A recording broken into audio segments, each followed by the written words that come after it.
Say, God, if you could show me the fruit of the impact that I've had, that would really be great. It's not so much that I'm doing things for God, but rather that I'm simply participating in what God is doing in the lives of other people.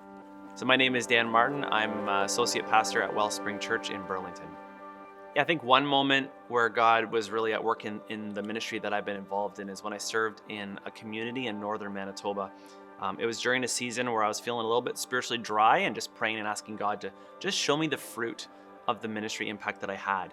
And so we were actually coming home from the trip. We stopped in this little tiny restaurant in the middle of nowhere, and there was a family that entered into the restaurant, and the missionaries started to talk to them, and they referred to the one guy at the table as Cody.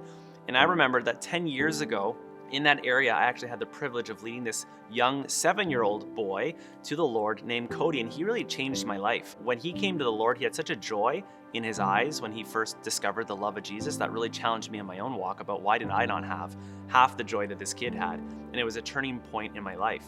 And so after the dinner was over, everybody left the room, and I was wondering, is this the same Cody that I, 10 years ago? And I thought, what do I have to lose? So I got up from my table, I walked over, I said, excuse me, I don't even know if you remember me or if you're the same guy, but 10 years ago, and he stopped me as I was speaking, and he said, stop, I actually totally remember who you are.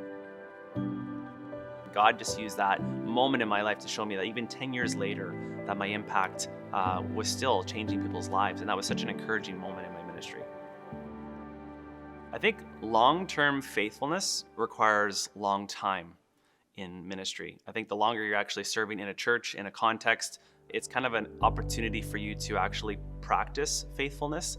Because the truth is, the longer you serve in a church, the more you become aware of some of the problems and challenges of ministry. So I think long-term faithfulness chooses to actually not walk away, but to remain in and actually view challenges not as problems to be solved, but people to be loved. And I've really appreciated that stance that, God gives us the opportunity to get involved in people's lives, to bless them, to encourage them, to support them, to help them to become more like Jesus. And I think faithfulness requires time to be able to unpack that.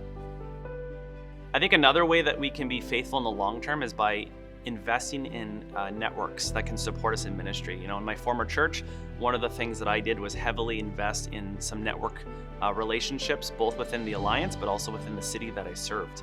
And I got to know so many leaders and pastors, and I have to say that over all those years, those are people who became good friends that I could call on the phone. In fact, I called one last week just to talk to pray with, to encourage each other, to celebrate joys, but also to support each other in the challenges of ministry. So I think for the long-term faithfulness, it really does require kind of supporting, encouraging networks of people who can kind of wrap around you, help you root and be just kind of grounded in life and in ministry.